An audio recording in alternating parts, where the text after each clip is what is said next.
All right. Hello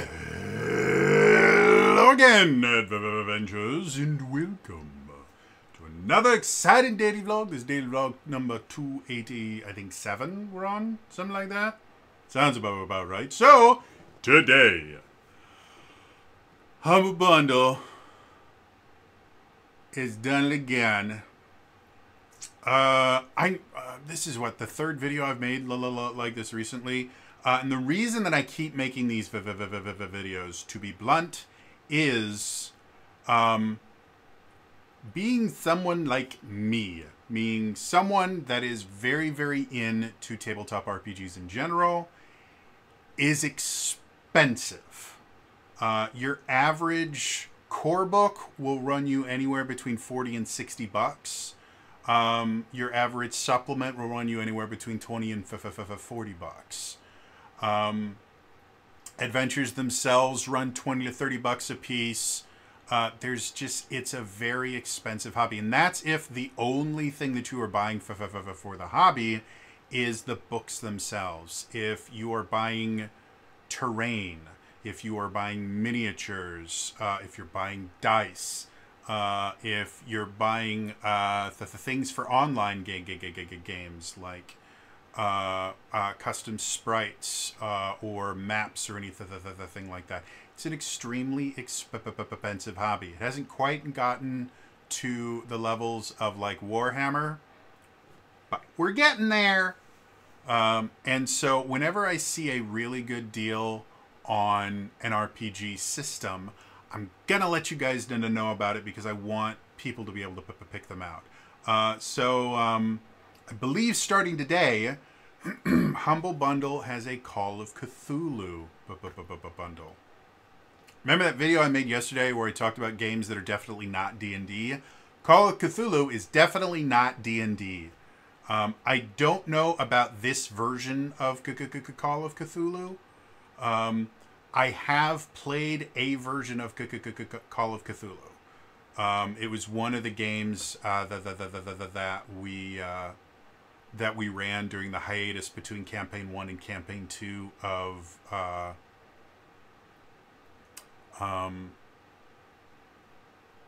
my Zelda Universe RPGs. And yeah, Call of Cthulhu, the version that I played, actually used percentile dice for all of your rolls. And the way that it works is you would invest, it was a skill-based system where you invest points in various skills, and depending on how many points you put in, that was the number you had to roll under. And most of the players had never played Call of Cthulhu before, and we didn't quite understand how things would work. And so we spread our points out pretty far, where like a really good score for us was like a 20. We'd put something that we thought we were really good at, we'd put 20 points into it, and we didn't realize that you weren't like adding this to rolls. No, it was all percentile dice, and you had to run a roll under that. So we failed just about everything. We just were constantly failing all of our rolls.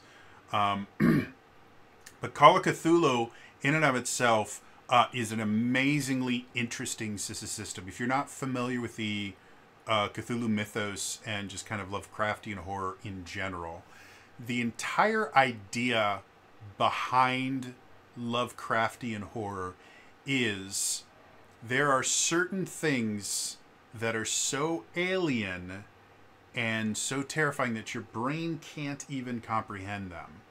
And so that's what Lovecraftian or cosmic horror is all about, is dealing with these things that are so incredibly alien to you that they actually cause you to not be able to understand reality and have psychotic breaks and stuff like that. And it is in a very oppressive system. And what I mean by that is Lovecraftian horror is horror. And in horror, the good guys don't win for the most part. And even when they do win, they have to pay a heavy price for it. That's what Call of Cthulhu is like. Even when you're succeeding, you kind of feel like you're failing, and that's not a bad thing. It's very much a survival horror style feeling to it, and the deck always feels like it is stacked against you, because when you're playing Call of Cthulhu, you're playing normal humans that are being put into supernatural situations, and you are fighting elder gods and mutant creatures with psychic powers and things like that, and you are just regular people.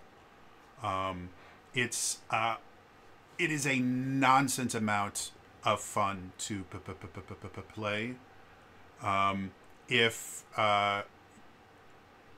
you're willing to kind of accept that you're not going to have the power fantasy that you're going to have when you're playing something like Dungeons and Dragons, or like Power Rangers or Transformers, where things are, where they worry about stuff like balance.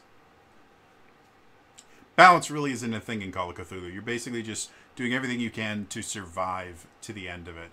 And there's also a lot of, because the characters that you play are called investigators. And the reason that they're called investigators is you are investigating weird shit going on. And so there's a lot of mystery and detective work that's built into this system. And in general, it's not like in D&D where you're going through like a dungeon and then you come to a random encounter. No, you are generally how most adventures go is you are sent to a place to investigate something weird going on.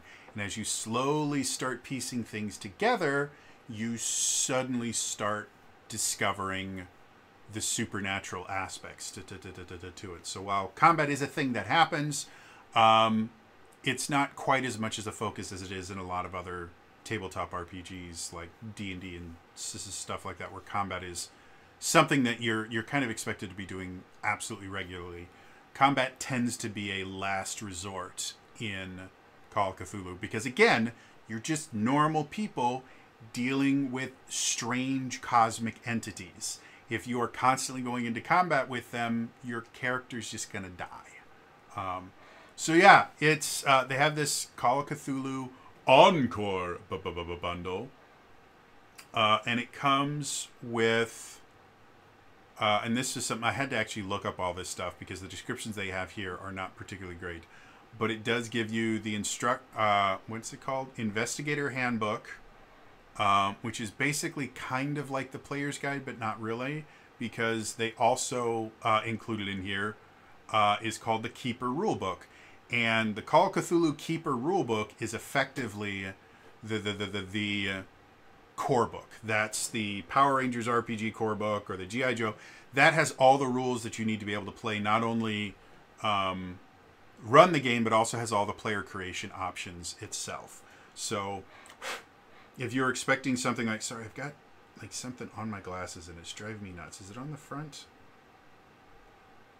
No, it's just permanently there and I'm never getting rid of it. Fine, whatever.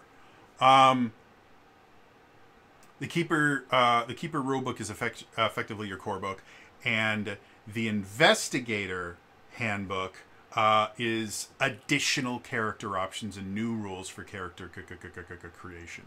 In addition to that, they also have what's called the Starter Set, which is exactly like the red box from D&D or anything else, where it's got some pre-made characters, limited rules so that you can try it out. And then in addition to that, there's just a shit ton of other stuff. There's a bunch of adventures. There's apparently like at least an entire campaign in here. Yeah, just lots and lots and lots and lots of stuff. There's a grand total of 28 different books. I didn't look through every single one of them, but it does have everything you need to be able to play Call of Cthulhu. Which again is a really, really cool game that's very, very, very, very different than D&D. Right now, they're saying it's $25 to get all of the books. And again, for that, like the Call of Cthulhu Keeper's Handbook, I don't know how much the PDF is, but the hardcover runs like $50 or something like that. So these are all PDFs, so you're not getting physical copies of them. But still, half the price of one of the physical books, and you get 26 books. It's a great deal. I get a lot. The reason I have so many different RPGs is I intentionally look for things like Humble Bundle, or there's another website called Bundle of Holding, where you can get like an entire RPG set or a massive collection of an RPG set for a pretty cheap price. And that's how I've been able to collect as many RPGs as I have. That and Kickstarter. So, yeah, there'll be a link in the description. I saw this and I instantly went, oh, I need to make a video about this. Because, yeah, I want people to play RPGs. And this is a cool, very, very different RPG. Another fun fact, as much as D&D is the #1 RPG in the world, that is mostly because the American market for RPGs is absolutely massive. However, when you start going to other countries, things like Japan, which is also a very large market for tabletop RPGs, the #1 RPG in Japan is Call of Cthulhu. And I made a video about it a while back, talking about one of the biggest reasons why Call of Cthulhu is bigger than D&D in Japan, is because of not live plays, but I can't remember what they were called. Basically, people would retell their games in like manga form or in written form, or eventually what it turned into with YouTube and everything was they would make videos where they would basically, they were called recaps. They would do these recaps of what happened at their to the table, and they became really, really popular. There's actually an anime that was based entirely off of a manga serialization of a recap of a D&D campaign. So, yeah, anyway, thought you guys would be interested in that. Like I said, check it out for 25 bucks. It's hard to go wrong.